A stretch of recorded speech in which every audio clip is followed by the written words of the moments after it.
What is happening? Welcome to the First Pitch Podcast, your morning podcast from PitchList.com. My name is Nick Pollock. Today's April 30th, which means tomorrow it's going to be May, and we are going to talk about baseball. Luke Voit is facing live pitching, which is very encouraging. Hopefully he can return in the next week or two. Luis Severino is getting close to facing live hitters. This is the first real update we've seen about Luis Severino. It still seems like he's going to be a little far away from joining the Yankees, but still, this is progress, and progress is always good. Matt Olson took a ball off his eye in the batting cage, so he sat out yesterday. Hopefully he can return today. Mike Fiers is starting today. That's a still ill, but hey, don't rule out Fiers, of course, as a deep streaming option moving forward. Marco Gonzalez hits the IL with a forearm strain. He should miss, quote, a couple starts. Garrett Crochet was placed on the IL with a back strain. Corbin Burnes hit the IL with an undisclosed injury, which normally means it's COVID in some way. We don't know what kind, though. Is it in response to the vaccine? Is it actually getting COVID? It's unclear how long he'll miss. Of course, for all of us, we hope he'll miss minimal time. I will mention, though, let's say this is about a month off for Burnes. It should be a good situation for you as a Burnes manager because we don't expect him to go 180, 200 frames this year. So he needs to miss time at some point. If it's now, great, he's on the IL with a non-arm injury. Then when he returns, then he can just pitch the entire rest of the way.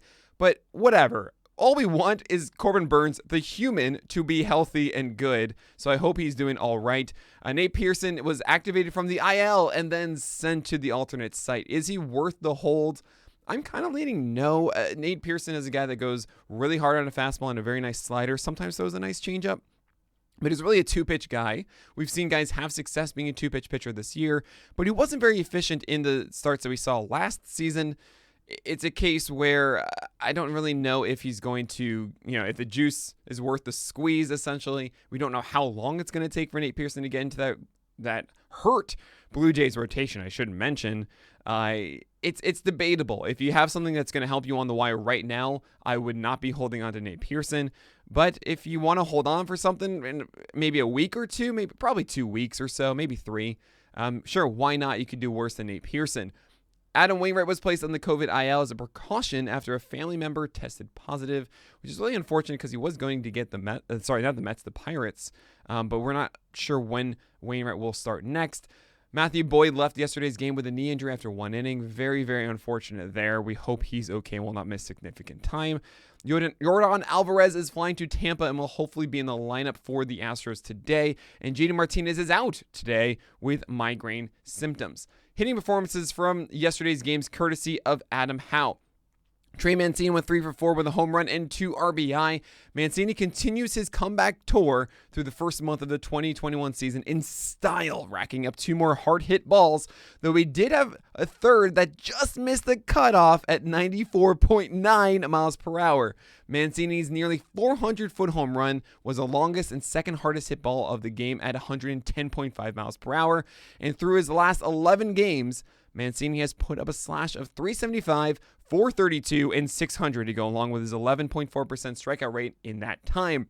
Matt Chapman, 2 for 4 with a home run and a double. Chapman records his second straight 2-hit game after collecting just 1 hit in his previous 8 starts for Oakland.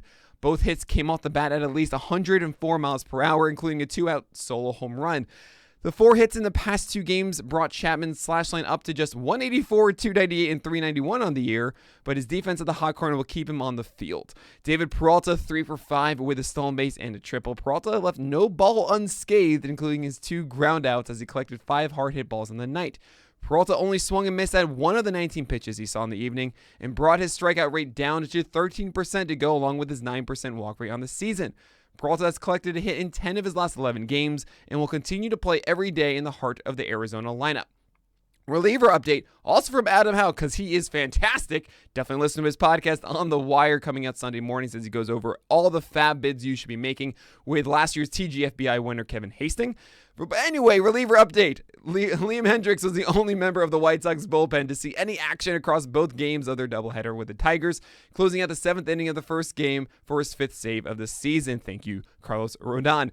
Josh Hader notched his 6th save of the season, though he did make it interesting by allowing 1 run to score off 2 hits and a balk. Yes, a balk with a B. After Rafael Montero blew the save and took the loss on Wednesday, it was no surprise to see Kendall Graveman pick up the third save of his season on Thursday, pitching a scoreless ninth against the Astros. And Trevor Bauer made the Dodgers bullpen, well, rest easy because they didn't have to pitch at all on Thursday. Now setting up a full bullpen game today for Los Angeles Angels. Sorry, not the Angels, the Dodgers. I don't know who's going to be in there for the fifth, though, and that's a problem. So good luck trying to guess that one. Starting pitching performances from yesterday's games, courtesy of me. Shane McClanahan was my lead. 4 innings pitched, 2 earned runs, 5 hits, 0 walks, and 5 Ks. I'm so sorry I didn't have a gift breakdown for you. I needed some sleep yesterday, feeling so much better today, as if nothing happened. No vaccine, whatever. No, Shane McClanahan was so good. I watched this one last night. Incredible. 101 miles per hour times. He's not going to sit there. He's probably going to sit like 96, 97, which is still fantastic from the left side, especially with some life on it. And then all of a sudden, he's throwing a 93 mile per hour slider. It probably will settle down to 90, but still unreal, those two pitches. And then, oh yeah, there's also a 83 mile per hour curveball that has a different depth to it than the slider. He also threw a pretty nasty 90 mile per hour changeup that couldn't be handled. This debut, I don't even want to call it a debut because he did actually technically debut in the playoffs for the Rays last year. This debut for McClanahan was unbelievable. Like, if you watch this, there's no way you can say, oh, no, he won't be fantasy relevant. Absolutely. It was so good. The problem, it was only about 59 pitches. And if he's only throwing 59 pitches and he's on the Rays, you have to think that it's going to be him and Patino paired up, which means then is he going to go 5 innings often? Likely not. I hope that he gets stretched out. Look, if this is a guy that's stretched out to 80 pitches plus, man, Shane McClanahan is a must-add, and I think still he might be a must-add right now just on the idea that he could get there, because this is an impact pitcher right now, more so than Albert Alzolay. I would be going him over Yusei Kikuchi. I would want to have Shane McClanahan on my teams. It's a Trevor Rogers kind of situation with McClanahan. He was just so good. The biggest knock is that he's on the Rays, and we just don't know what they're going to do. But he was so good, guys. I mean, just go and watch it if you can. Dylan Cease, not Carlos Rodon. I am so sorry. It was Dylan Cease is the one who went the full 7 innings yesterday at 0 earned runs, 3 hits, 0 walks, and 9 strikeouts for the White Sox. But he faced the Tigers. But I will say, Cease did the good things. Okay, he got his fastball in the zone a ton, and he had his slider working glove side down and away. This is what we want to see from Cease, right? Essentially, Cease has a problem getting his fastballs too far out of the zone. He gets inefficient then behind all these batters. Today, he said, you know what? I'm just going to throw my fastball for strikes endlessly and see what happens. This was the Tigers, and he had a lot of success with that. He got a lot of strikes, called strikes as well. It worked. I don't know if it's going to work consistently when he's not facing someone like the Tigers. So I'm a little conflicted about it. It can work. You know, guys that have success in the heart of the plate generally are the ones that have success overall.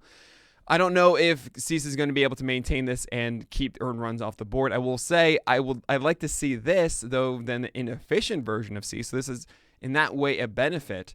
But it's not one of those games that's like, oh, he's a completely changed man, and he is the guy to get at the moment, because Cease is throwing too many to the heart of the plate. I need to see, upper third or maybe even upper quadrant, where he's just hovering right at the top of the zone and then going down with that slider.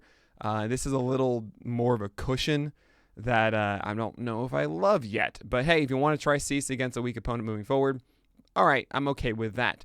Yusei Kikuchi got the Astros and dominated. 7 innings pitched, 0 earned runs, 1 hit, 2 walks, and 7 strikeouts. The weird thing about this one was Kikuchi went very heavy cutters and sliders. So we're talking sub 93 miles per hour across most of his pitches. He did have some four-seamers, but really axed it in favor of those two that I mentioned. And the result was cutters inside the zone constantly, and then a good amount of whiffs on that slider, and it worked against Houston. Now he gets a good matchup against Baltimore. I am all for that one. Hopefully he does not only keep this approach, but is also able to throw those cutters over the plate consistently. Luis Garcia was on the other side of that and gave Kikuchi a run for his money. 5 innings pitched, 1 earned run, 3 hits, 0 walks, and 6 Ks. earning the King Cole of the day with a 38 and change CSW. Maybe I'm underlooking Garcia. It was a bit of a kitchen sink situation where a lot of his pitchers were doing well, and I don't really buy that all of them should consistently do this well.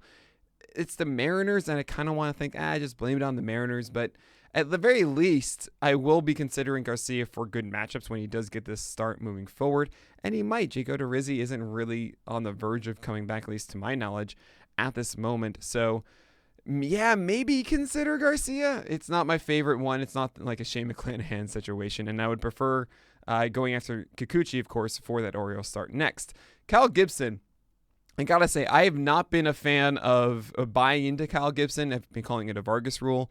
But hey, you might still want to be doing that moving forward as he dominated the Red Sox this time. 6 innings pitched, 1 earned run, 3 hits, 3 walks, and 4 strikeouts. The thing about this one, his command was as good as I've ever seen. Sinkers were going arm side, inside to right-handers. He jammed the left-handers up and in with 4-seamers, and then he had sliders going glove side consistently. It was exactly what you want. He avoided the heart of the plate, had his pitches moving in different directions and living on the edges and in that shadow zone. It's fantastic. Now here's the thing. I don't know if he's going to pitch like this again moving forward. I think he's worth the pick up at this point. Just kind of see how this goes, how long it can last. It's a Vargas rule. And so if you're having hesitation, he just took down the White Sox and the Red Sox. All right. I'm willing to move him up on my list. But I don't think it's going to be something that lasts the entire season. I think he's in a good rhythm, and that's about it. And then there's Adbert Alzolay, who went against Atlanta. 6 innings pitched, 2 earned runs, 4 hits, 1 walk, 6 Ks. Easily the best start he's had. He went the full-on slider route that we've seen a couple other guys do, like Huascar Ynoa, for example. He had success with it, which is really nice. The slider got a ton of whiffs. I don't know if Alzolay can last as long with this. It's not as good of a slider, as Ynoa's. And Ynoa also has a better fastball that he wants to place inside the zone constantly. So yeah, be a little bit cautious, but if he has good matchups moving forward, I'd be okay streaming Alzolay. Don't really go for this, in those upper tier offenses. I think it's a little bit too risky. If there's a guy you wanted me to talk about, but I didn't today, as always, you should be checking out my SP Roundup. Oh man, SP Roundup article on the site. I can say words, can't I? I do it every single day. So every starting pitcher from the night before. I generally get it out in the evening, save for Saturday night to Sunday morning, which is going to be out around noon or 1 o'clock on Sundays. But definitely check it out. You can read it in the morning. Goes over every single starter and keeps you updated for the day. And that was about last night, but let's check ahead for today. So here is Mark with the weather.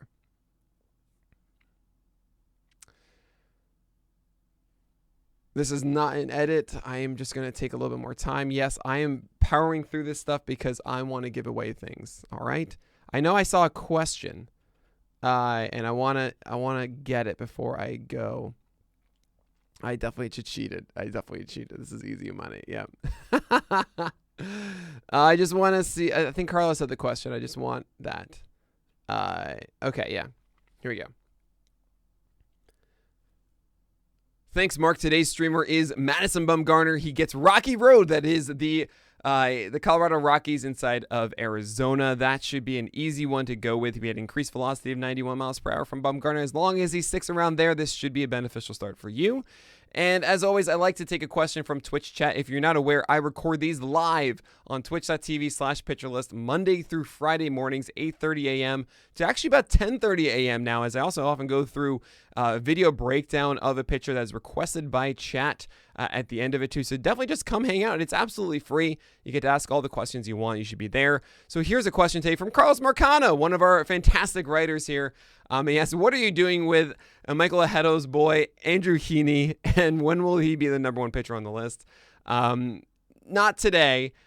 The main story, of course, with Andrew Heaney being that I love what we're seeing. Obviously, the 10 strikeout start against the Astros is incredibly encouraging.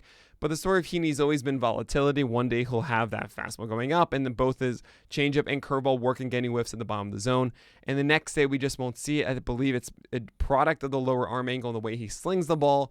It just doesn't speak to consistent accuracy and precision for Andrew Heaney. So It's a volatile nature overall for the season. You're still going to get a 25% plus strikeout rate. You're probably going to get a whip below 130, but it's going to be an ERA hovering 4, and I really hope this is the year he can get that 3.6 or so.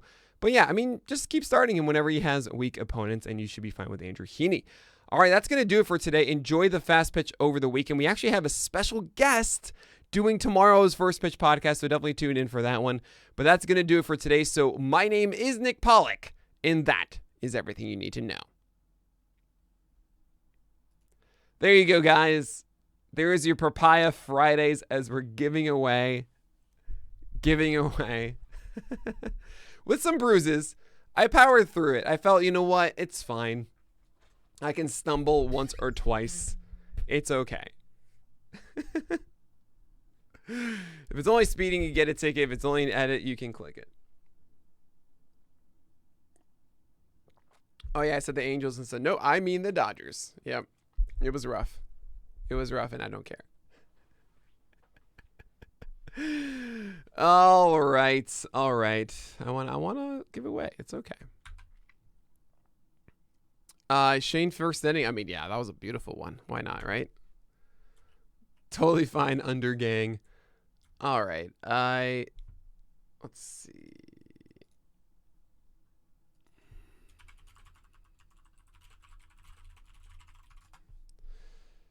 Oh, it's 9:28. We got to run. So fortunately, I'm so skilled that I got no edits today. So that's a positive. I gotta get Marks in here.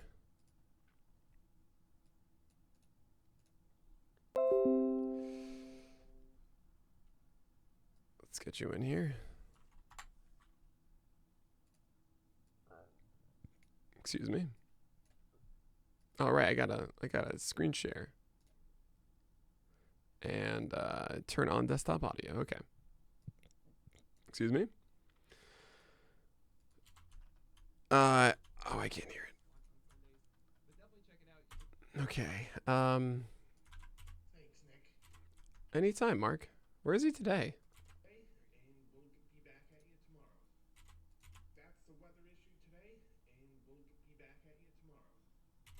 All right. Thank you, Mark. So I think this is...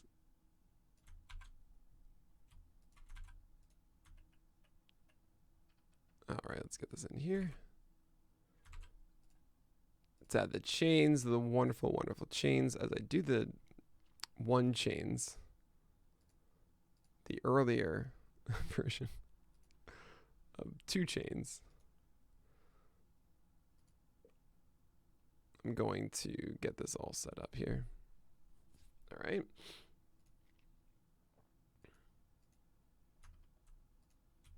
Delete all of that.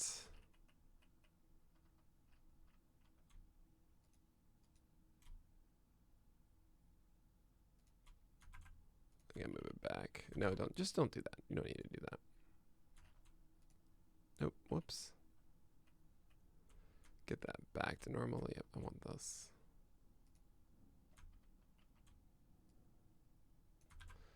Cool. How are we sounding here? With the weather.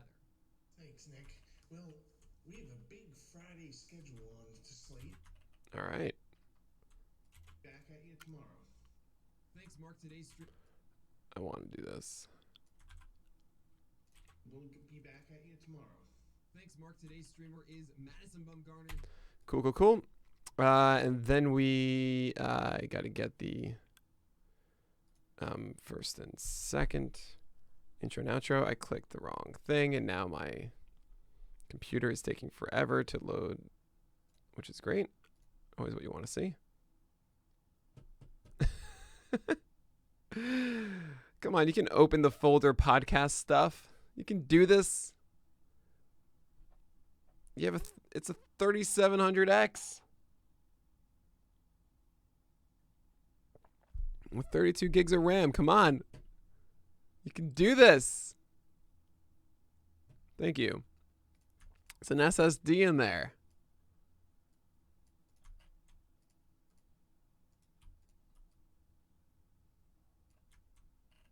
Now I'm saying all this stuff. I'm like, oh yeah, I should probably get a new computer. I'm like, no, I shouldn't. But it's just so fun building a new computer. What is happening? Good. All right. And make sure it's good at the end. And that is everything you need to know. Cool. All right. Export.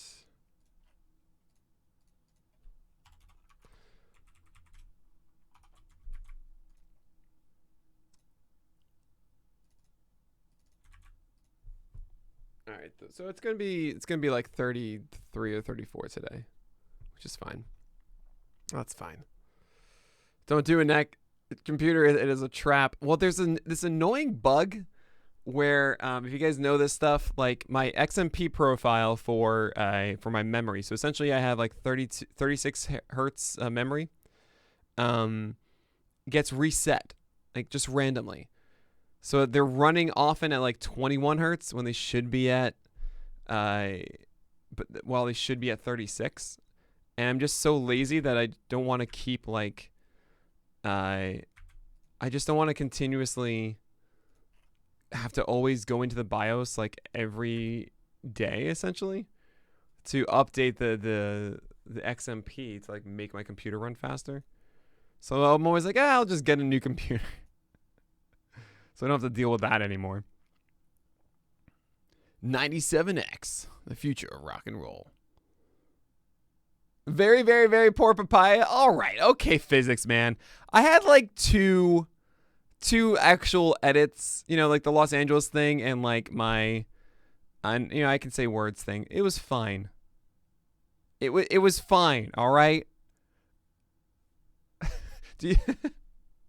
Don't judge me. I wanted to give you guys, I would have edited, but I wanted to give you guys free PL Plus. All right? Good to see you, Glass Cobra. It saves in the BIOS. Don't worry, Bazooka Dan. It saves it. There's a bug. It's actually been reported a lot. Normally what you're supposed to do is RMD the motherboard. But I've gone through so much with RMDing motherboards and everything like that I just don't want to do anything. But yeah, it's an actual problem.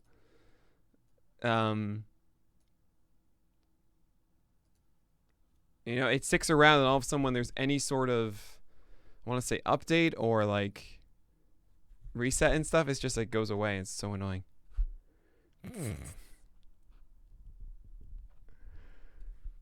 Oh my, Dylan, are you quoting something there? Is that a quote?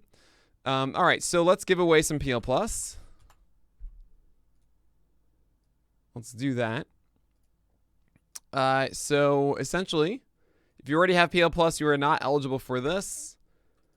If you are selected, just send me a DM on Twitter, and I will send you your coupon.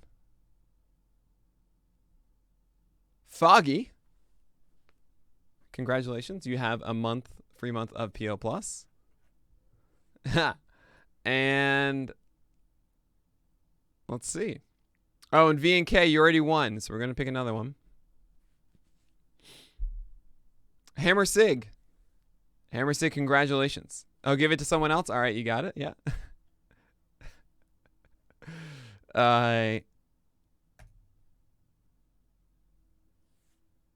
A10. There you go. Welcome.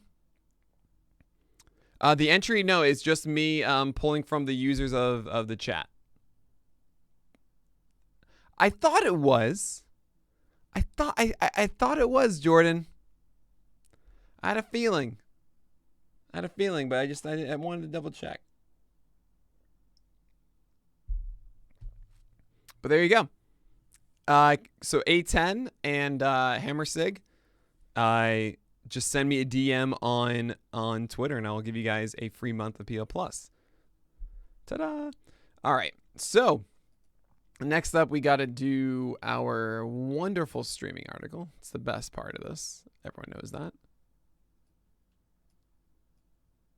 Everyone knows.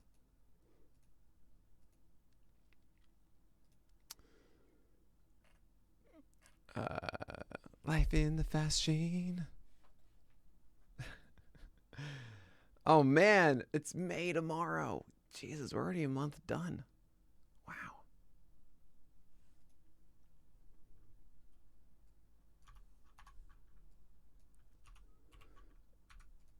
Yeah, today is, now that I'm actually like thinking clearly, today's the day I start truly planning and creating the design doc for Pitch List 7.0. Crazy. Actually, yeah, if you guys want right now, what would be, I think, most helpful for me is you guys tell me right now, if you were in my situation, right?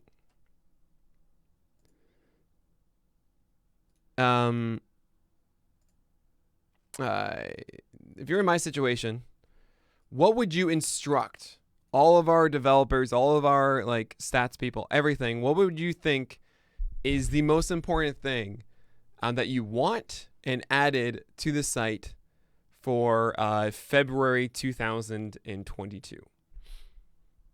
I'm curious what you guys want, because I mean, today is the day that I do the full-on design doc and I start outlining all this stuff. I'm also kind of realizing today, this is also the first day that I'm it's actually like really nice out, so I can feel that like this room is starting to get hot, and I'm like, uh-oh, I've only had this during the winter. And what happens when I'm recording in the morning and it's like 95 degrees?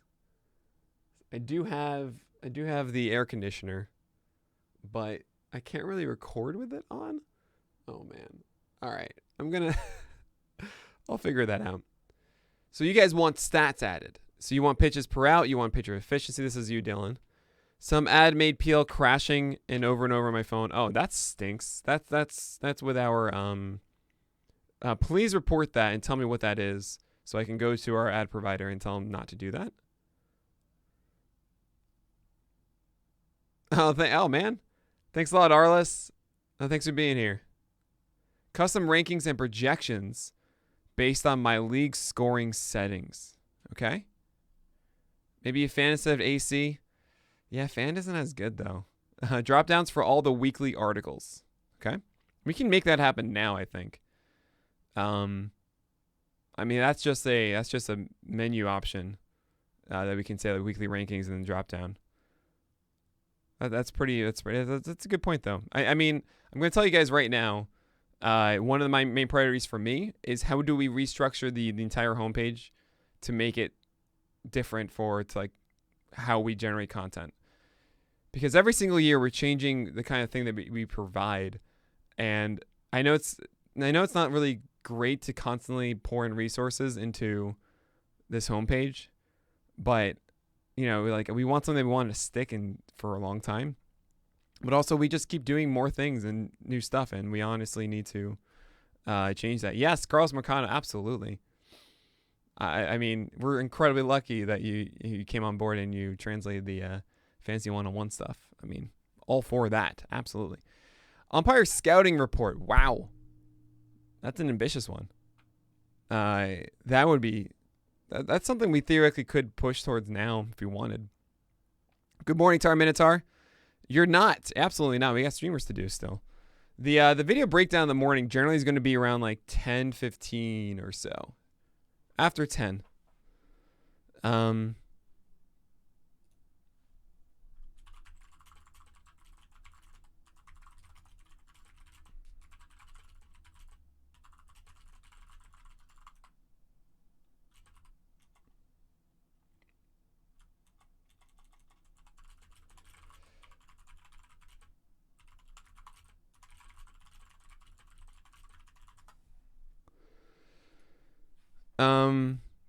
But yeah, I mean, custom rankings and projections. It's so okay. So Jimmy Stinker. So essentially, for something like that, I just want you guys to fully understand. I think this is a really important thing when it comes to like creating pitcher lists and stuff. There are two facets, you guys. As a whole, we can to communicate this and understand what's feasible, what isn't. Two real things we got to talk about. One, there is, what each edition takes to do. So, and then two, like how easy or hard it is to create those things, right? So, for example, custom rankings and projections. Custom rankings essentially requires an individual projection for every single player, right? So that means then we need to have our own proprietary pitcher list projections, which I would like to do. I feel like it's kind of one of those things that we are lacking, is every site has some sort of projection system, and those are not easy to make. It's not something that I'm experienced with and I'm not going to make. I say my reluctant projections, that's really just me having an assessment and not actually like sticking something in a machine, right? So the process of just itself making a projection system is really, really hard. We're going to try, but it's hard. Then the other step of it is, okay, we have those. Now, how are we going to showcase it, right? So if you're saying something like custom rankings and projections, man, what is the UI of that? How does that look on the site, right? How are we storing it? And if it's custom and like you guys can change all these things, those are so many different variables and scenarios that we have to prepare for, that allows you to manipulate and, and interact with. That is a lot of work. Something that I think sounds awesome, but there is a lot of stuff that goes into that, right? So yeah, custom auction calculator is what you're talking about. So that is something that I think is a really cool idea. I don't know if it's going to be something we're going to be able to execute or not. So I want you guys to understand that, like, the process that goes into all of it, because it's not as easy as like, oh yeah, we'll make that, and then like in a week later we can do it. It's like that kind of thing is a huge, huge task. All pitchers projected 3 upcoming starts. We already have that, Arliss. It's this article. Now, the problem with this, of what you're requesting. So this is the best I think right now. I mean, I actually had an idea of, can we create like our own internal system for this? And then like we have that article. That is our solution for that in the short term. Yeah, it's not even like, so yeah, you understand from the actual resources of developing it for the front end, the UI of it, and then the back end, and then also the database system of it. Those are 3 separate things with it, right? How does it look? So cool. Let's create then that look.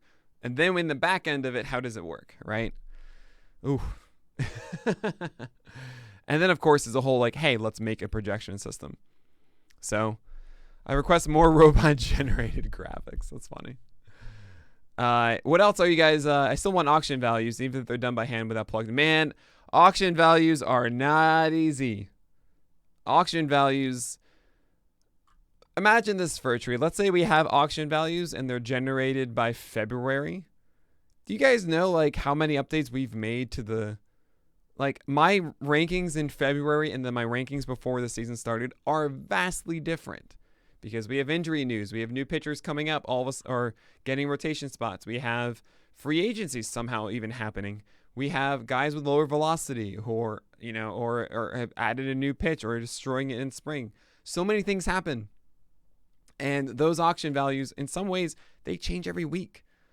And without any sort of internal system saying like this guy's getting less playing time or more playing time, it's why we haven't really executed a cheat sheet, because we have to update that every week.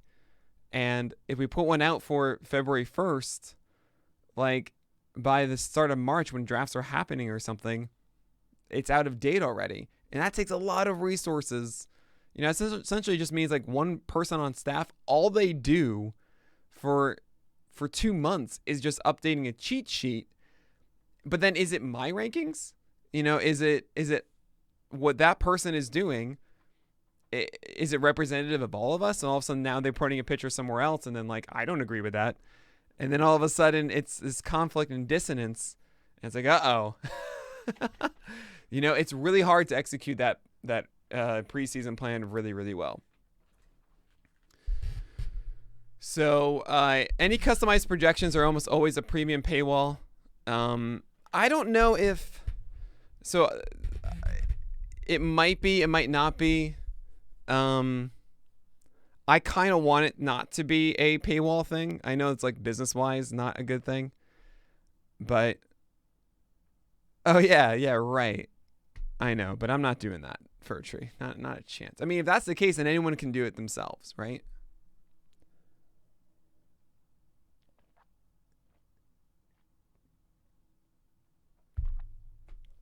But yeah, that's not.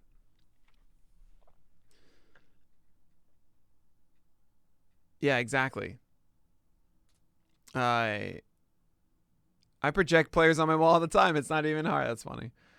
Um, but yeah, so any sort of you're saying any sort of customized projections, stuff like that, are almost a premium paywall.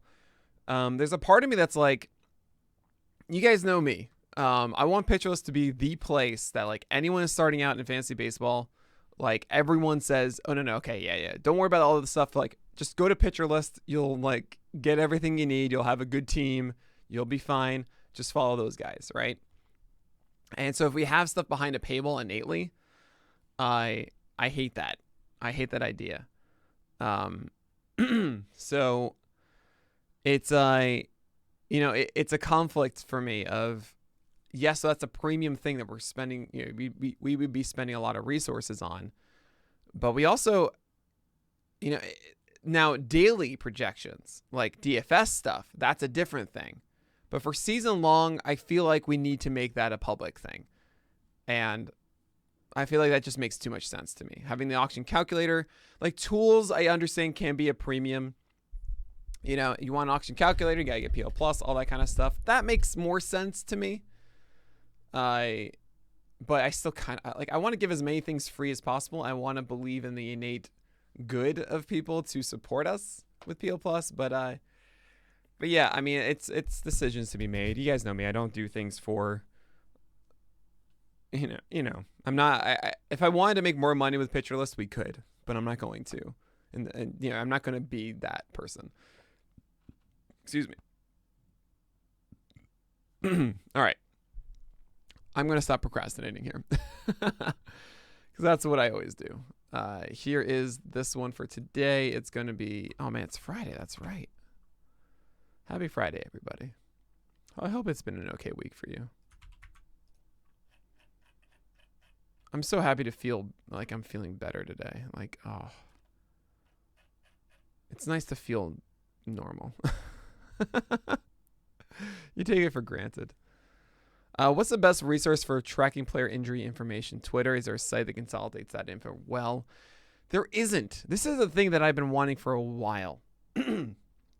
And I think, excuse me. It's certainly an element to Pitcherless of like, I want us to have everything. Jacob Robinson does a really good article every single Sunday and Monday. Actually, it's one of the two. I can't remember. I think it's Sunday. Going over the injury report on everybody. What are your thoughts on Foolish Bailey's new stats? What is it? GPH? I don't know what that is. I haven't heard of it.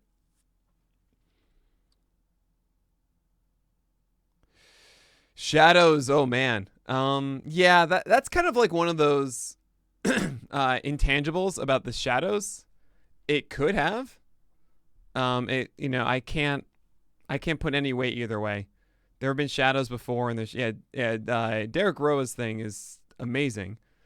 Derek Rhodes, good stuff, Carlos, for linking that one. I was just playing around with splits. Only 4 batters have seen a 3-0 count twice so far. Is that right? Wow, Dylan. That's wild. Why are you excited for the John Lester experience today? No one is. Good on. Oh, yeah. I mean, I know that like I have until 10:40 to do this. And I feel like yesterday I totally was not here. So I certainly, I'm excited that you guys, I like taking all these questions. This is like what the fun is. So Blue Eyes, what is the GPH and GPP? Okay. Is the number of PAs that end in a ball hit over 90 miles per hour or a walk? Good piece of, oh, that's interesting. Yeah, so I mean, this is something that I think we are going to be looking at a lot more moving forward. There are a lot of different ways of taking, um, um, as you guys know, we have the Pitcherless Lab, right? Which we are experimenting with a lot of different ideas and statistics and stuff. There is one that I can't reveal yet. Um, that is, I think, a game changer. But we'll talk about that another time. That we thought we were going to have ready for 6.0, and it's kind of why we created all the player pages actually as we did, because we wanted to house this one stat, and we needed, I realized, like a proper player page to house it. It wasn't ready at the time, so it's going to be something you guys will see for 7.0. But what I'm getting at is I love that idea. There are a lot of things when it comes to hard hit balls, and like results. And I guess I'm going to say this. I still think overall, I mean, I honestly think that is a beneficial stat. And I think everyone is kind of realizing that the general saber metrics we've been using for the past 10, 15 years are not that great, like home run fly ball rate and line drive percentage and fly balls and BABIP, that kind of stuff. We're all realizing like, okay, we can do better. And yeah, there is one big, yeah, I have a big mouth. You guys know this. I just love talking about this stuff passionately. And I know like, right, I need to keep this close to the chest. So I guess the best I can say is, I think there's another step for us to take, that a lot of these stats are not taking. That is a good thing, though. I mean, what Bailey's talking about is a very good, like, yes, we have this extra information. This gives us a better representation of those things. I agree with that. And I imagine that's a helpful stat. Yeah, we're still trying to figure out what the threshold is of like, what is a good at bat? You know, what is a good piece of hitting and pitching, right? Is it 90 miles per hour plus? Is it like sub 80? You know, sometimes you could say a good piece of hitting is like you get beat on a curveball, but like you get the end of the bat and push it to right field for that little bloop. But that's a good piece of hitting, you know?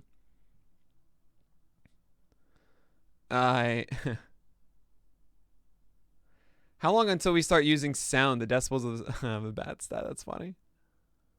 We're going to need a new Moneyball movie, yeah, right? I love that you guys are trying to figure it out. How much control can pitchers have on exit velocity? That's a very good question. It's a very good question.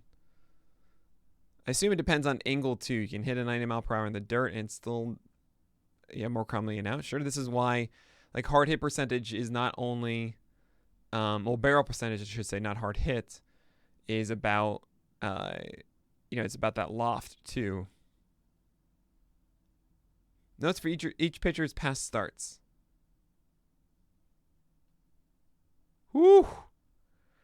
Oh, man, Auntie Vera. So you're talking like, oh, my. I mean, okay, that stuff, Auntie Vera, let's go through this really quickly, okay?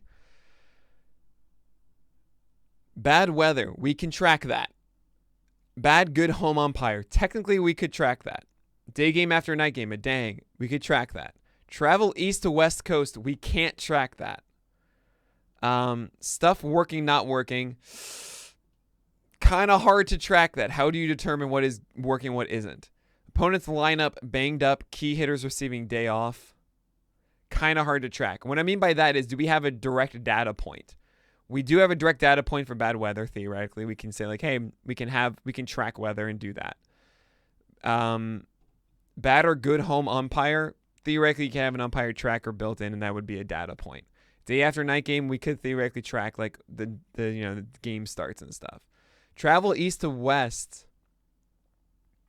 I mean, I guess you could track that. You can say like, what was the previous day's game? If it's like, we can create a data field of like, hey, at Miami, equals this distance, and like do a calculation. That's a hard thing to track. Stuff working, not working, that is a very subjective one. So we can't track that. Opponent's lineup banged up, key hitters receiving a day off. That's kind of hard to track, but we can maybe do it like a literally just a straight WOBA minus WOBA thing of like their lineup on a given day, add it all up. But those are things of, so you got to understand when it comes to creating tools, it's all about what data points were given, right? How easy it is to do. So for example, like CSW, we have those data points. We have the data that says this was a called strike, this was a swing strike. Easy for us to calculate it. But when we got to think about receiving the data, where you're getting it from. We work with MLB Inside Edge. Awesome company, right? You guys can see the bottom of the site. It says stats powered by MLB Inside Edge. They track a lot of things. What you've mentioned there is not a data point. So we have to get that or create it ourselves, which is a hard thing to do. So this is, I just want, when you think about all those things, think about it from an engineering standpoint of what is accessible to us easily to automate. And if you're thinking, oh, cool, all we need to do is, I'm articulating it like, oh, cool, you need to track. If you know their schedules and you can do this and you can do that. But it's also like, then we have to add something that tracks their schedules. Then how are we storing that? Then how are we assessing their distance between the two? That means you got to know their locations and plot it on a giant chart of like, Miami is negative 1,000, essentially their longitude and latitude, right? Longitude and latitude, and then subtract it and create the triangle.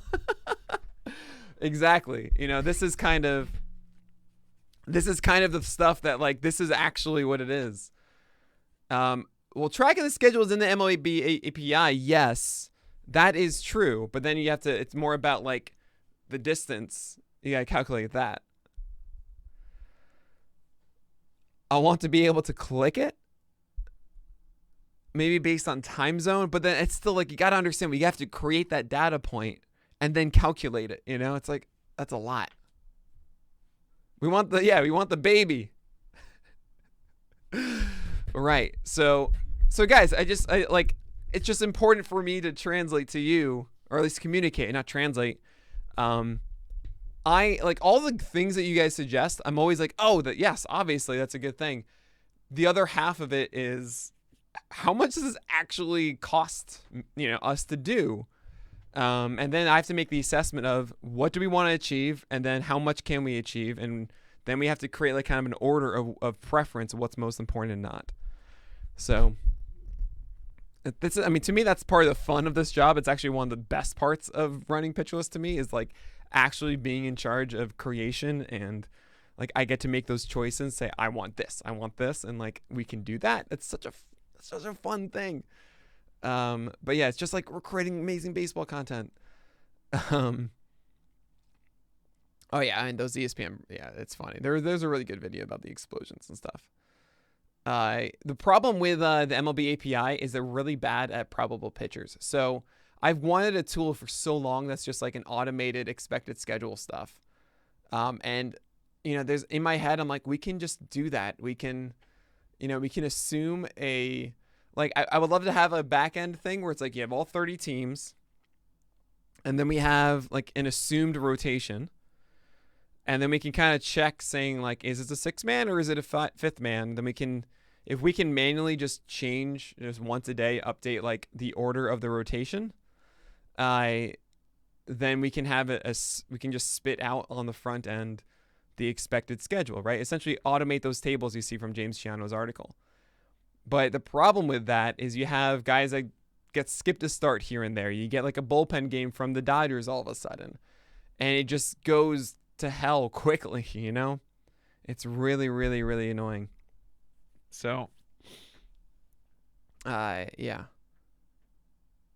It's just annoying. So anyway, guys, keep throwing these suggestions out. Please, I want to hear all of the things that you want for the Pitcherless site, and just Pitcherless as a whole, that you would want me to throw into this. Has anyone done a deep dive on closer saves home versus away? Oh, that's a really good question. I don't think so. That's a very, very fascinating question. But in the meantime, let's get to work. I'm going to stop stalling here and talking about like theoretical, business things. Oh man, business things are the best. I'm sorry. Really, it's like an absolute joy for me to talk about like, oh, baseball creation. And let's create cool things. And what do we want to create? I mean, that's how, a lot of the things that we have is just a product of those conversations,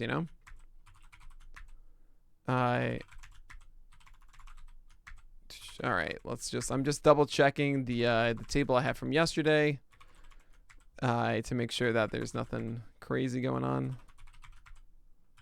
Wow, I'm killing it so far. Me and my fever dream. Let's keep that down there. Peralta.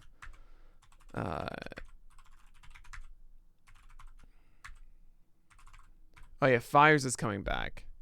So this isn't Luzardo, this is Mike Fires. So I'm gonna have to update this table. Blah. Fine.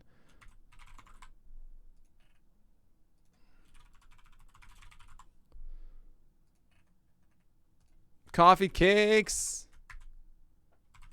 I love that name. I'm just so happy it's been embraced. All right.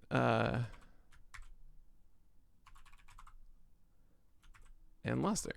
Wow. So it's just that.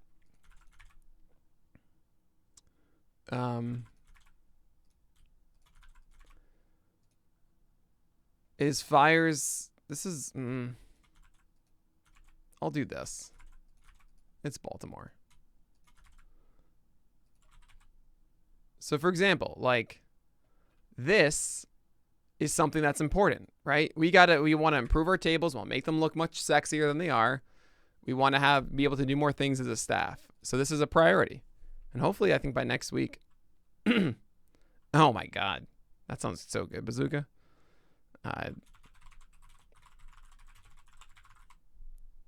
I mean, huge thanks to Daniel Wist, by the way, who worked with us for about 2 years for creating this. I mean, he did such a good job.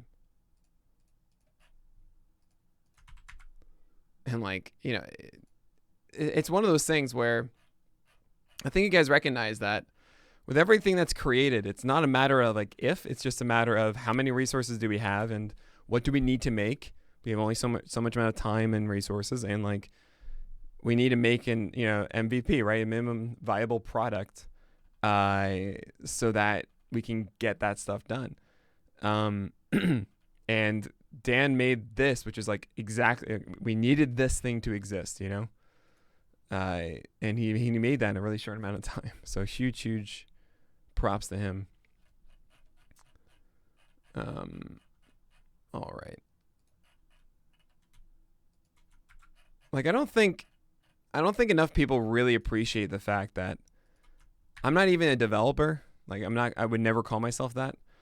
But I respect, like, as a developer, we have all these dreams of, oh man, I want to create this. And I know if we had the time, we can create those things, but you don't. And so the real struggle of a developer is figuring out how to make the best thing in the least amount of time. Right? This is going to be for today. So I guess I'll just replace it with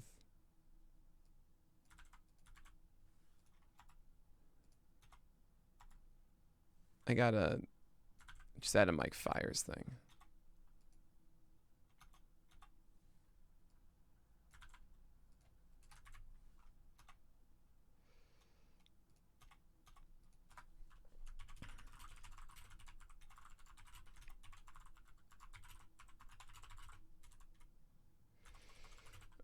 To face the Orioles today.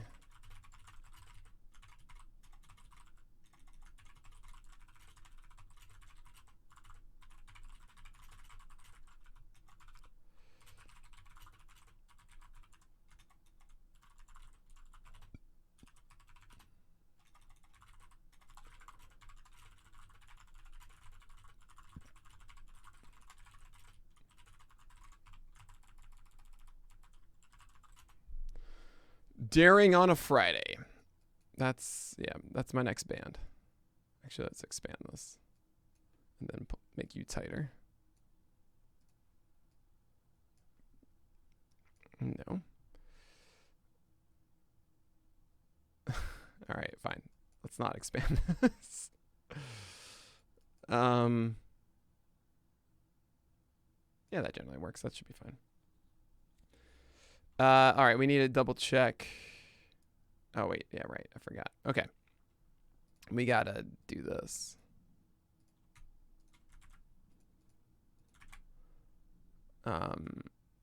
So, whoops. Sorry, y'all.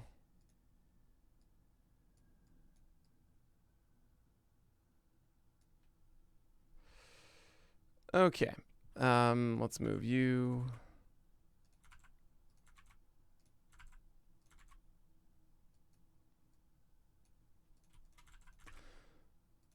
Get rid of these. Okay.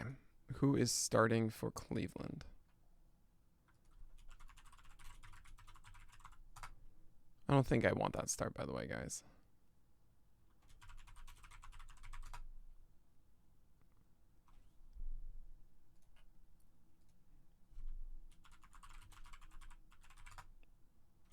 Oh, man. Yes, I'm starting Patrick Corbin against the Marlins. But this coffee cake is really good, though, man. Stop it. Stop it, Bazooka. Well, I mean, it sounds more aggressive because it's like the it's my mechanical keyboard. I think I got like 85 to 90 words per minute, something like that. I don't know.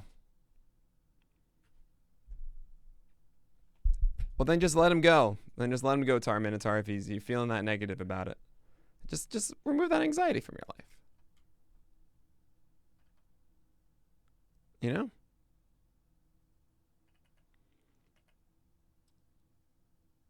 know? Glass Cobra, it's honestly, as I say every single time, I'm pulling these. I'm double checking these starters based on RotoWire's projected starters, which you guys should purchase. It's an amazing subscription. Just for that, it's worth it. So they still actually have him there, but I just even changed the bullpen game just to make it even clearer for everybody. Oh no, he's up to 33%. Well, I'm just leaving it. I'm leaving it. Not changing it. And finishing of them. Yeah, that sounds about right, Bazooka. Go ahead, PJ. Hopefully it works. No, I did not pay it out. And let me pay it out now. Good call. It's feeling light. Choose outcome. Fewer than 3 edits. Ta-da! Congratulations. We're all very proud. All right. If I never started Corbin and Hendricks, I would have the best pitching staff in my league. Yep. Welcome to fantasy baseball. If some butts were candy and nuts, we'd all have a Merry Christmas. You know, I'm sure others can say the same about other pitchers that they have. So let's double check this stuff.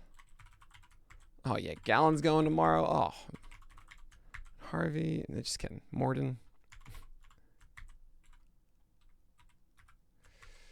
Castillo. Gomber. Lynn.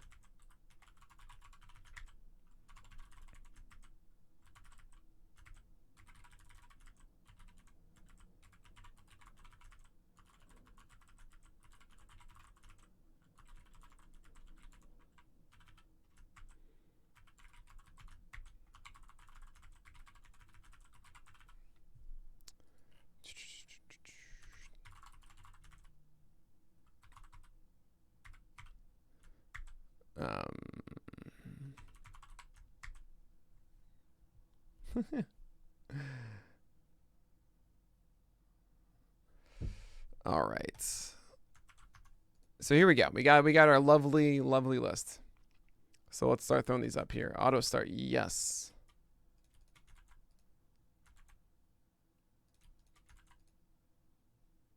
It's a probable start. Oh man.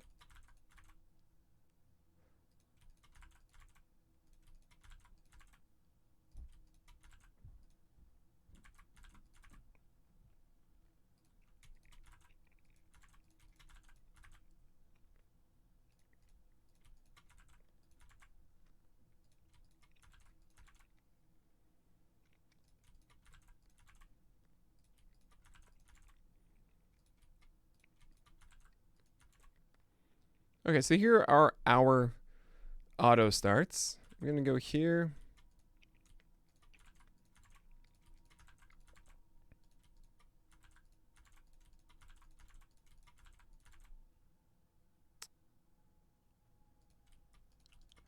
Man, this is hard.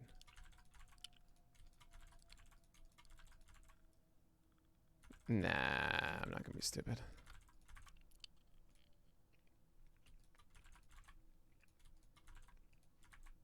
Yeah, it seems fine. Okay.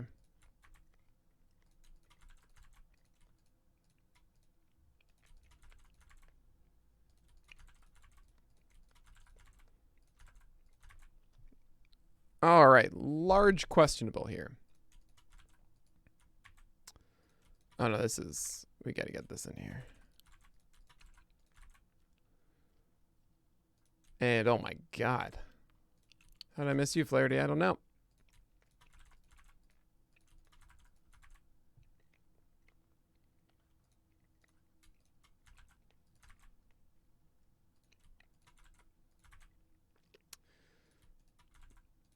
Okay, so we're gonna throw you down here, you down here. Ha!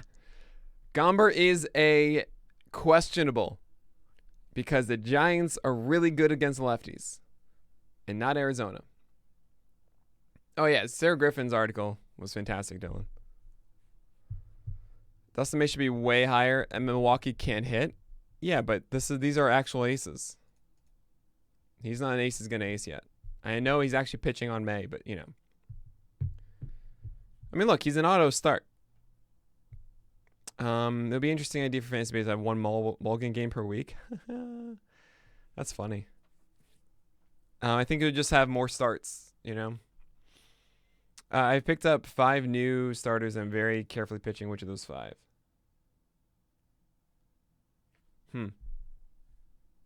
Yeah, I mean, it makes... That's what I'm saying. Gomber is questionable, guys. Oh, yeah, I do it all the time. Anytime I'm focusing on something, I'm just chewing my tongue. I get it. My mom used to do it, and I got it from her, and it's a weird thing. It's just, hey, I'm Nick Pollock, guys. What's up? No, I do not believe that Matt Harvey start from last time. I just don't.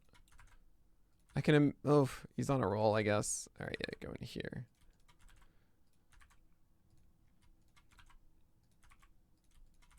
Okay.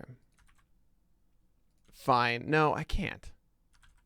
I'll at least put him over here. So with this stuff, yeah, and then...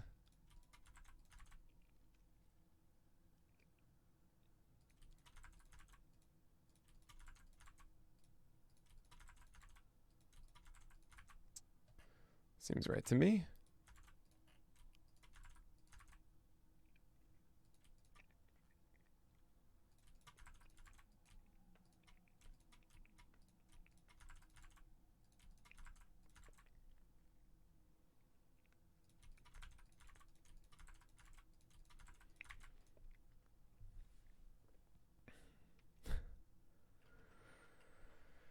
All right, guys. How do you feel about this? If you don't like it, speak now or forever hold your peace.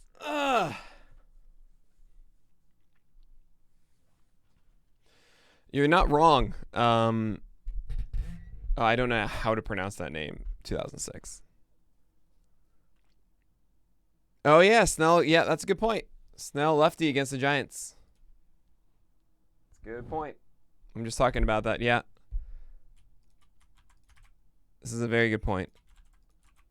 Lefties. I'm okay with that. This is tomorrow's list, yeah.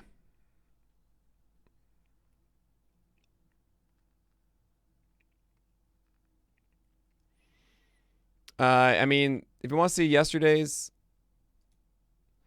yesterday had Ray above Miley, or today rather, Ray above Miley. I mean, it's really like they're in the same tier. Depends on what you want. If you want to go for strikeouts, go for Ray. If you want to like a little bit better ratios, then I think Miley's slightly safer. You're not starting him. Well, all right. I think that's a little aggressive.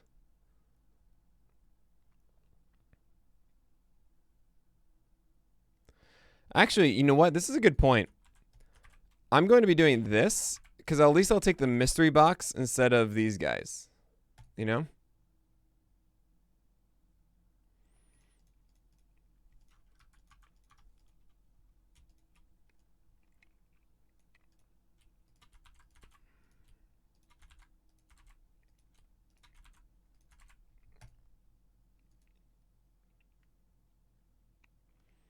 Corbin is still Corbin, though. Arizona was a different, a decimated lineup.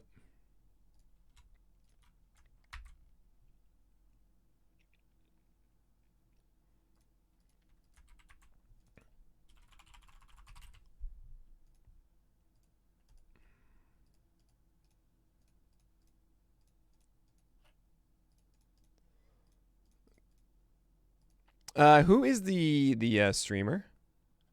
Is it this?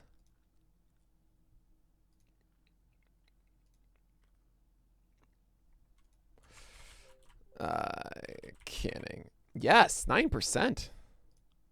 Let's go.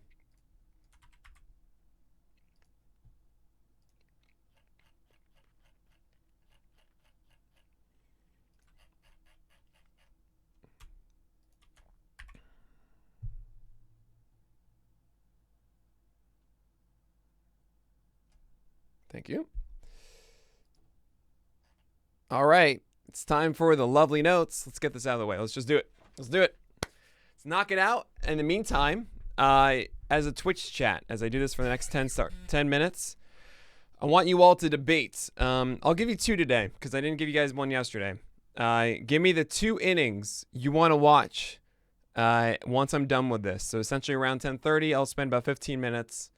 I'm breaking down 2 different innings from 2 different pitchers. As a chat, it's on you for the next 10 minutes to tell me. I'm going to look up and say, guys, all right, chat, you decided on something. What is it? And we're going to do it, okay? Here we go. We're going to keep this.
think it was. I just want to double check this really quickly. I don't want to, it's one of those things where I think in my head that like what I'm going to say is right, but I just want to just want to make sure I'm right.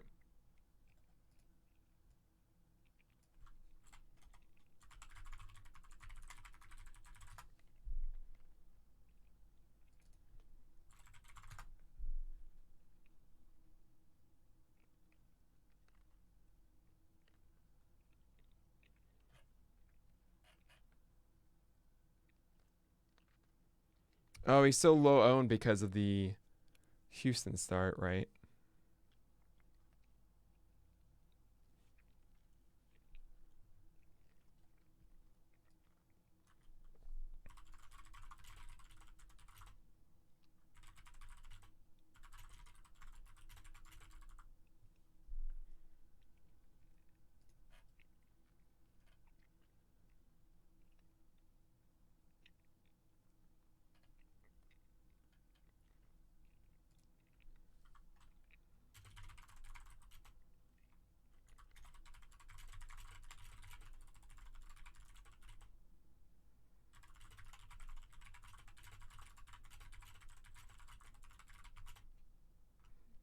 Yeah, maybe I'm.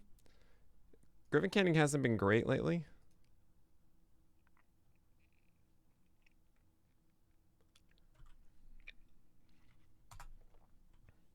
Thank you very much. Because it's 4 people, I thought 4. Thanks a lot.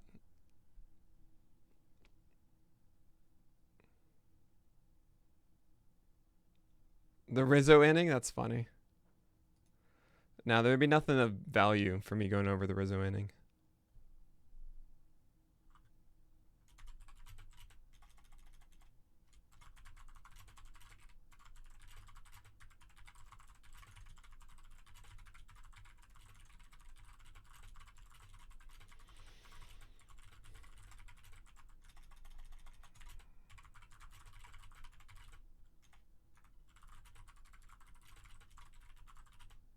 Not Walker, McKenzie.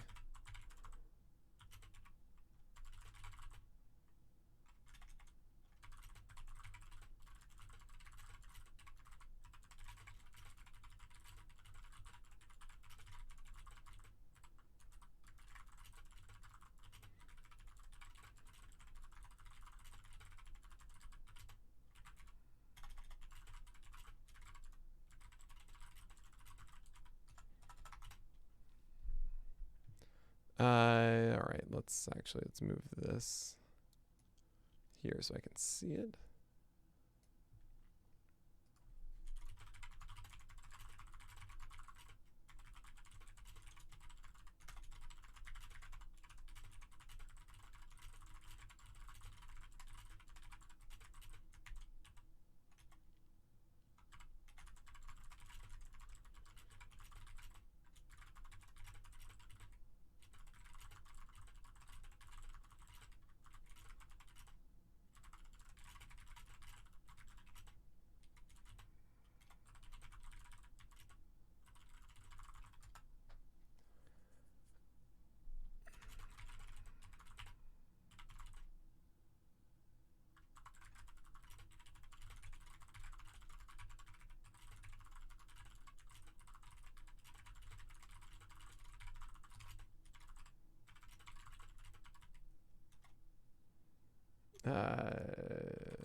I know it's weird. It's weird seeing Matt Harvey at the top here.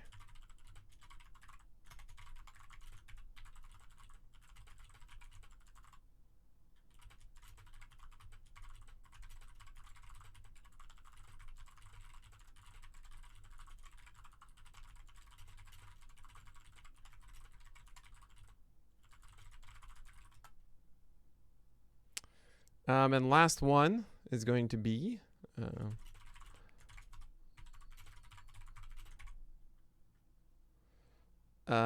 don't want to talk about him. Fine.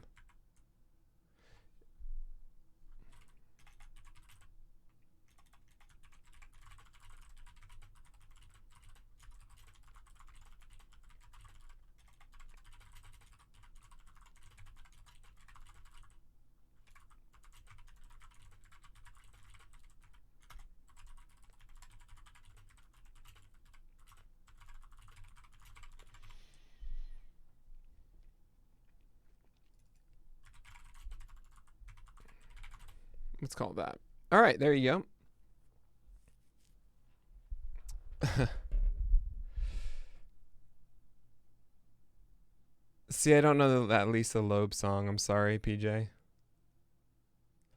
We don't, Crooked Alligator, we just don't know. Oh yeah, I would stash Framber instead of Weathers. I would just drop Weathers at this point.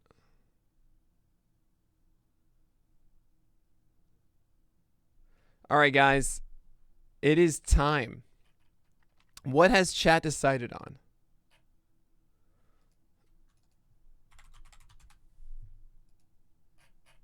Today's and tomorrow's good.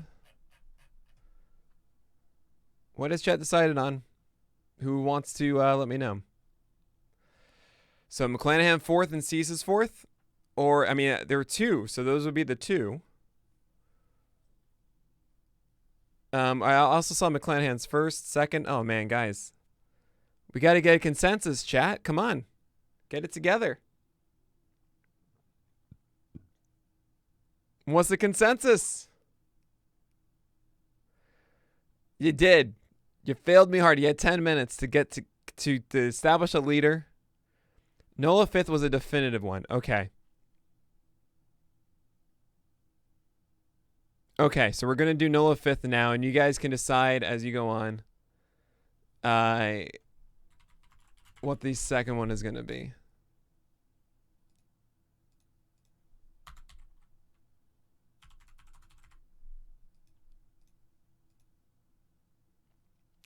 So we're going to see if I can do this. I'm going to see if I can change how I do these. Like, if I can make this full screen, and is this going to work if I do that? All right, that's not bad. Right?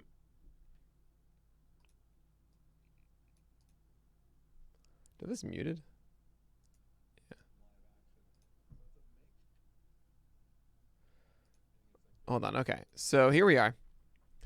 I guess I can move this. All right. So, all right, let's watch some baseball. Oh man, this is when it all came apart, isn't it? It is better not full screen. You guys prefer the small guy? You prefer this? It's up to you. Whatever you want. Because you guys want to see the count, I assume?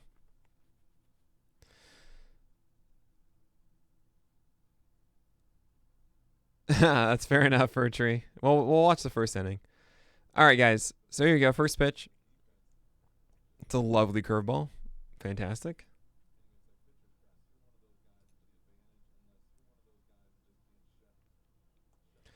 All right, he's trying to jam him inside. Doesn't quite execute it. That's fine. So after you do that, I mean, either you want to go fastball back inside or you want to go back with the curveball away. That's a curveball away. Oh, he got him with a fastball away. Cool, cool, cool. So now 1-2. You already saw him whiff at curveball down. I think that's what he's going to be thinking. But honestly, if you go another fastball up, you should be able to beat him. Especially if you think that he's going to be on the curveball now.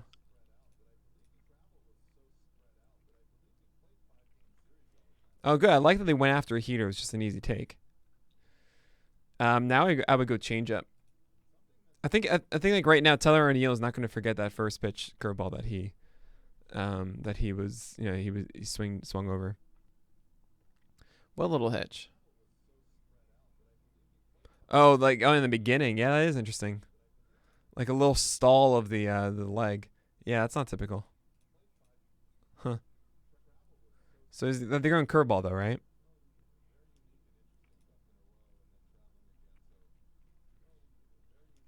Yeah, this was on his mind. Changeup would have gotten him because then he thought, oh no, he actually snuck back the fastball. Oh wait, nope, changeup. Just kidding.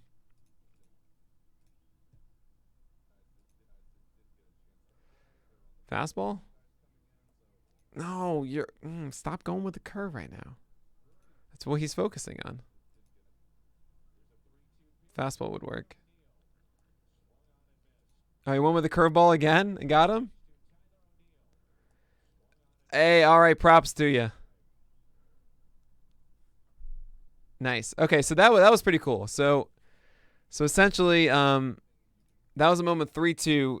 He sees that Nola missed on his curveball twice, and I imagine then that O'Neill like gave up on it. And it's cool to see Nola then a 3-2 come back and be like, nope, I'm going to throw it one more time, and you are going to swing on it, and I don't care. That was pretty cool. There's a good first pitch strike. Love that.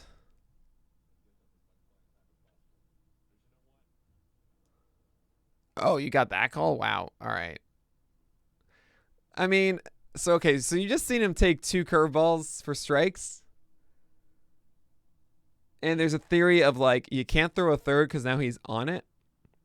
But he's also showcased that I don't want to swing at this. So, I mean, look, you just got that amazing called strike away. I think like you just got to throw a third one and just hope what happens. The problem with that is if he fouls it off or like, you throw that for a ball or something, you're saying that the pitch after that is not a curveball. So if you throw a fastball here, you at least like keep the next pitch more alive. It's weird game theory of like, if I throw this, I have to get it now because then I telegraph the one after that. Well, right, but that's what I'm getting at is like you're investing a lot in the next pitch.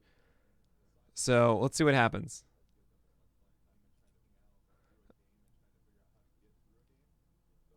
So I like this a bit.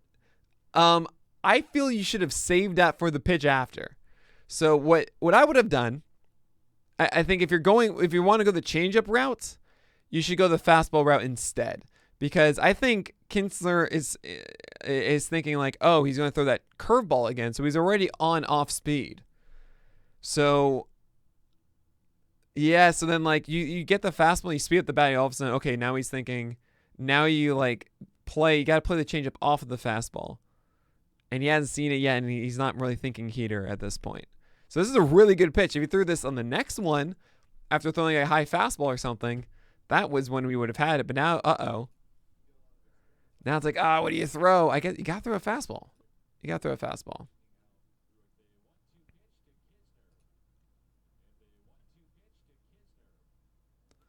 Oh, wow. You got him swinging that curveball, and that's just terrible luck. Man, I feel like this is just kind of showing like Aaron Nola is so good that it didn't matter what he threw. That was a really good curveball. That's terrible luck.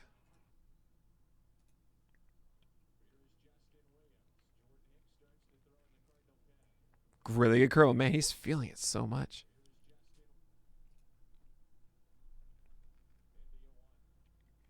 I threw a change, got inside of that one. I don't know. Again, that's another situation of throwing the changeup after the curve. To me, it's like, no, throw that fastball and change the speeds as well. Keep him off the speeds.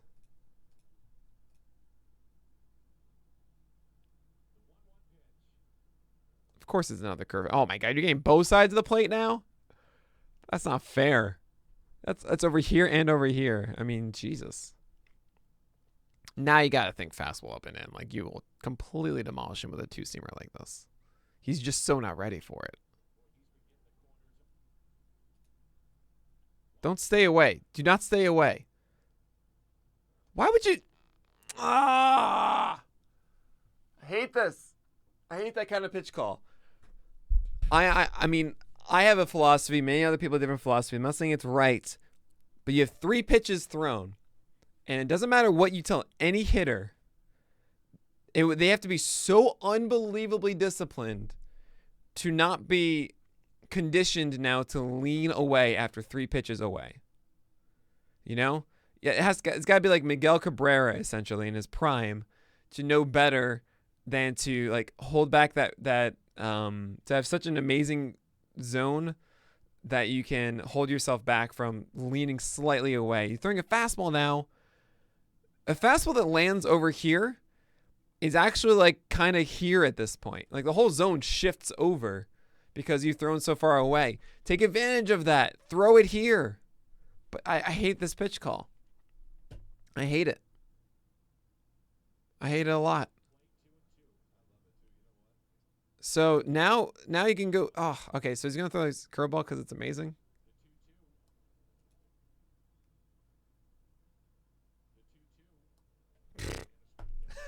All right, fine.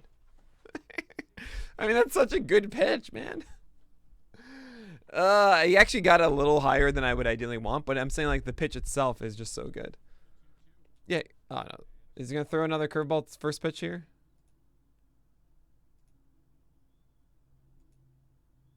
Why is it not loading Matt Carpenter?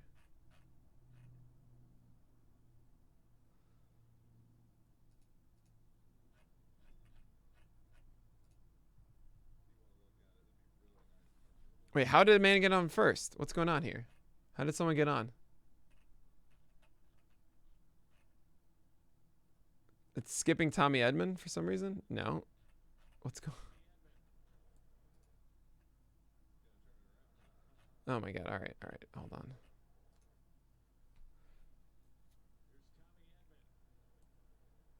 Oh, okay. Hold on. No, it's just skipped like... How did someone get on? It's missing an entire batter. All right, whatever. Well, I don't have the... I'm just going to assume he walked a guy somehow. And that's that. All right? Intentional walk. Oh, look at the chat. Oh, my God. Sorry, Bazooka. Thank you, guys. Intentional walk. Why? Why would you intentionally walk? I don't know. All right. Look at me, I'm the captain now. All right, so here we are. Intentional walk. Fastball down and away. So essentially you're going to throw the curve next. So you're essentially establishing this.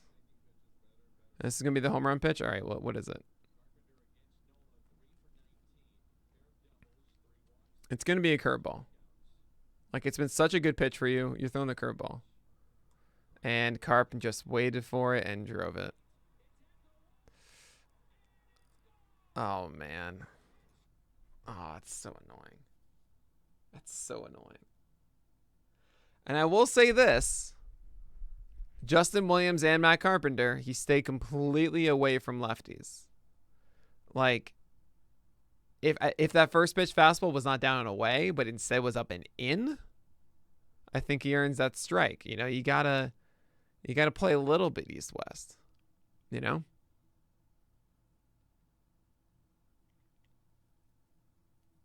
So, yeah, that's just not fun. Yep. That's all that happened there. Like, if you're worried about Aaron Nola, like, why would you possibly be worried? The base runner was, like, the 2 base runners were ridiculous. You know, that little poke single and then an intentional walk. Why would you ever intentional walk it if Aaron Nola? I don't understand. And then, yeah, sequencing kind of messed that one up. But that's not really like the worst pitch ever, you know?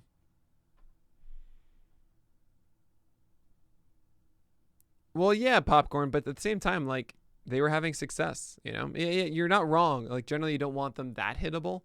But that wasn't... There are bigger hangers than that one. I think that was a condition of essentially telegraphing to the Cardinals hitters that he was staying away through everything. And he just thrown a fastball down and away and seeing how much success Nola Howe with a curveball. Carpenter was guessing curveball away, got exactly that pitch, and was able to do that.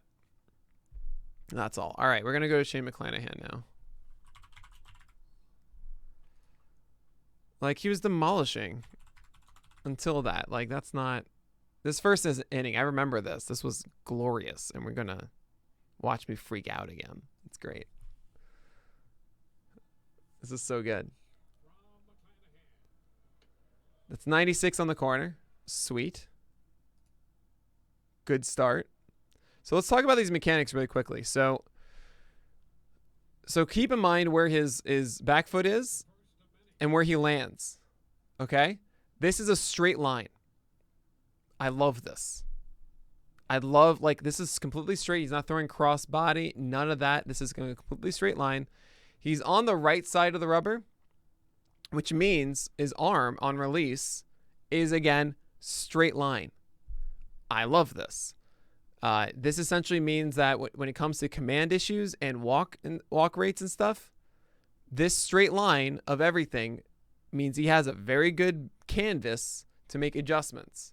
This is why I recommend for every pitcher, like, there's a balance of deception and kind of release points and everything. When you have good stuff like McClanahan does, you don't need to rely on deception or the extra angles to get your deception. Just pitch straight, make the adjustments, right? I mean, the camera angle is fantastic. So, I mean, I just want to go back to this. So, yeah, the light kick, it's sturdy, it's good. It comes down. There's, like, no noise to this. Very straight, like...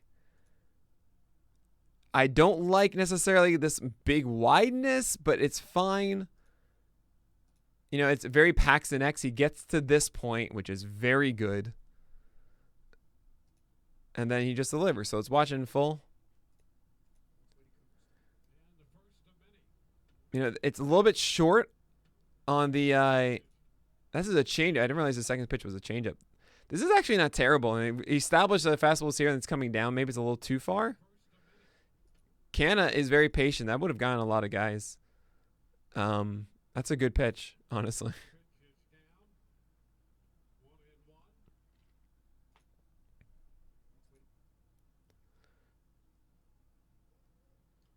I mean, that's fastball 98 right down the pipe. Okay?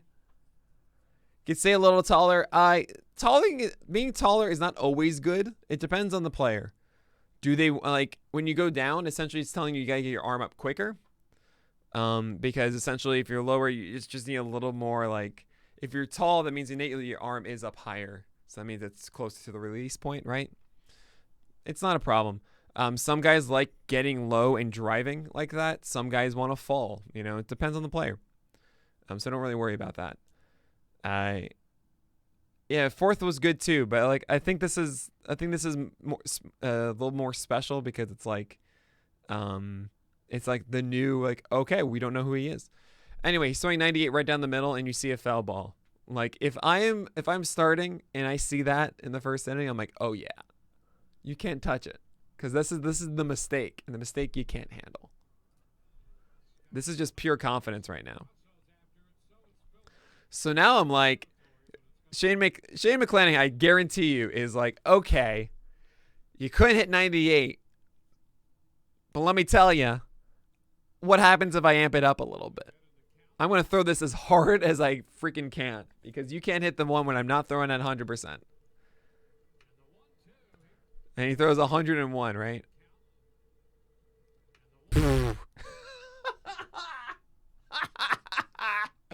Oh my God. Oh man. Like what? Oh, that starts down the middle? No, not down the middle. It's like outer third and then ends off the plate slightly. Like, what? I want to watch this a million times. Woo! Woo! Woo! Oh my. Yeah, if you're not amped already about McClanahan, but here's the thing. So like all we've seen at this point is is like changeup. That was actually a good one. And if you're throwing 101 and then you throw a 91 mph changeup like it was with decent sink to it and fade, real fade, like actually like down and away, you think like, all right, that's really good. We'll kind of see what else he has, and maybe we'll find out if the changeup has consistency. But so far, like if you're pumping that kind of ched, and yeah, it's adrenaline to your MLB debut, you're probably going to settle at just a 96, 97 and not 101. That might be the hardest pitch he throws all year. But man, that's sexy. Like seeing that 101 just makes you think, oh, cool. So he'll be able to push it to like 98, 99, you know, in normal times. Like the higher that max is, means that the higher the average is, right? Like the higher the actual mode is, or whatever you want to call like the consistent one. All right, so there's 97 in the top of the zone. Sweet, good first pitch. Fouls it back. You can't handle it.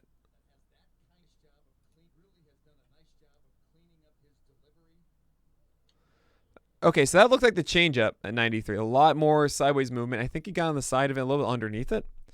That's supposed to be down here, which I think honestly would have worked. But here's the real, oh my God, I remember this. Oh my Lord. That is pure filth. I mean, out of the hand, this looks a lot like that 97 that was upstairs and just a little bit more in the zone. And Laureano is really thinking this. He's thinking it's 97 up. And he misses on a changeup away here. He's probably going to go back to that fastball.